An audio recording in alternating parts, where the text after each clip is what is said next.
Hi friends, welcome to Triveni's point. నా videos మీకు నచ్చినట్లయితే ప్లీజ్ లైక్ చేయండి, షేర్ చేయండి, మర్చిపోకుండా సబ్స్క్రైబ్ చేయండి. పక్కనే ఉన్న బెల్ ఐకాన్ని ప్రెస్ చేయండి. నా వీడియోస్ మీకు రెగ్యులర్ నోటిఫికేషన్స్ అందుతాయి. ఈరోజు మనం చూడబోయే రెసిపీ చికెన్ ఆలూ రోస్ట్ అండి. దీనికి ముందుగా మనం స్టవ్ మీద ఒక కడాయి పెట్టుకొని స్టవ్ ఆన్ చేసుకోవాలండి. దీనిలో మనం 1 కప్పు వరకు ఆయిల్ వేసుకోవాలండి.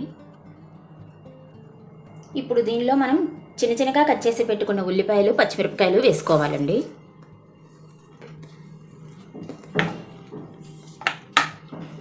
దీని మీద మనం మూత పెట్టి ఉల్లిపాయలను బాగా మగ్గించుకోవాలండి.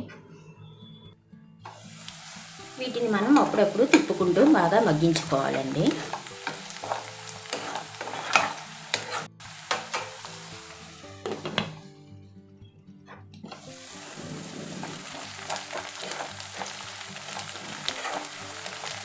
ఉల్లిపాయలు ఈ విధంగా మగ్గిన తర్వాత మనం దీనిలో కడిగి క్లీన్ చేసి పెట్టుకున్న చికెన్ని వేసుకోవాలండి.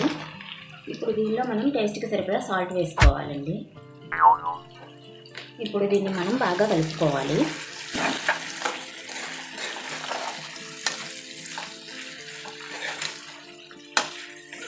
ఈ విధంగా కలుపుకున్న తర్వాత దీని మీద మూత పెట్టి మనం చికెన్ను బాగా మగ్గనివ్వాలండి.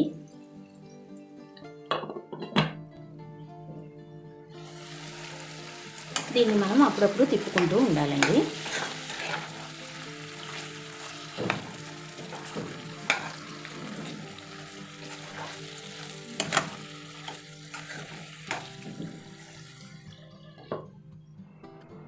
చికెన్ ఈ విధంగా మగ్గిన తర్వాత దీనిలో మనం కొంచెం పసుపు వేసుకోవాలండి. 2 స్పూన్ల అల్లం వెల్లుల్లి పేస్ట్ వేసుకోవాలండి.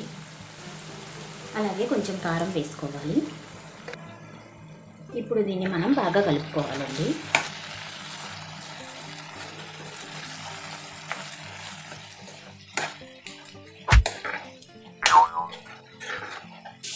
ఇప్పుడు దీనిలో మనం బంగాళదుంపలను రెండింటిని చెక్కు తీసుకొని ఈ విధంగా పీసెస్గా కట్ చేసుకొని దీనిలో వేసుకోవాలండి.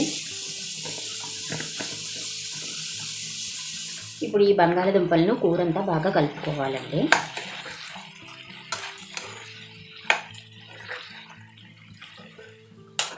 ఇప్పుడు దీని మీద మూత పెట్టి మనం కాసేపు మగ్గించుకోవాలండి. ఇప్పుడు దీనిలో మనం కొంచెం కరివేపాకు రెమ్మలు వేసుకోవాలండి.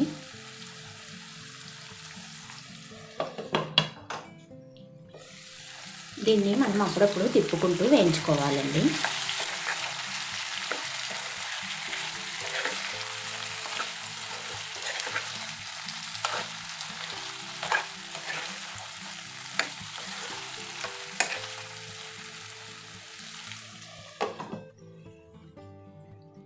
ఇప్పుడు దీనిలో మనం కొంచెం గరం మసాలా వేసుకోవాలండి. దీన్ని మనం కూరంతా కలిసేలాగా తిప్పుకోవాలండి. ఇప్పుడు మనం దీని మీద మూత పెట్టి ఒక 5 నిమిషాల పాటు మగ్గించుకోవాలండి. ఇప్పుడు దీనిలో మనం కట్ చేసి పెట్టుకున్న స్ప్రింగ్ ఆనియన్ వేసుకోవాలండి. ఇప్పుడు కూరను మనం బాగా కలుపుకోవాలండి.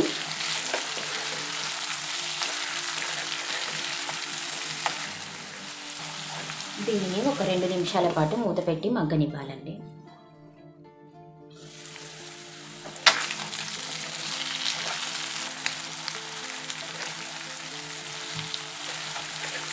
ఈ విధంగా మగ్గిన తర్వాత మనం స్టవ్ ఆఫ్ చేసుకొని దీన్ని ఒక సర్వింగ్ బౌల్లో తీసుకోవాలండి.